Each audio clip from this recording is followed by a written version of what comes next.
একটা মেয়ে সবসময় হেরে যায় বাস্তবতার কাছে, কখনো তার প্রিয় মানুষটার কাছে, কখনো তার পরিবারের কাছে, আবার কখনো তার স্বপ্ন ও ইচ্ছার কাছে।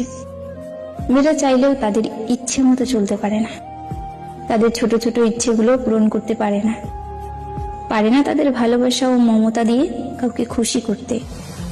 মেয়ে মানেই তুমি বাবার বাড়ির বোঝা আর শ্বশুর বাড়ির কাজের জীবন্ত মেশিন। সারা জীবন কাটিয়ে দিতে হয় মানিয়ে নিতে নিতে। অবহেলা, লাঞ্ছনা, অপমান নিয়ে বেঁচে থাকতে হয় মেয়েদেরকে নিজের মতো করে বোঝার মতো কেউ থাকে না। আসলে মেয়েদেরকে সবাই নিজের সুবিধা মতো ব্যবহার করে।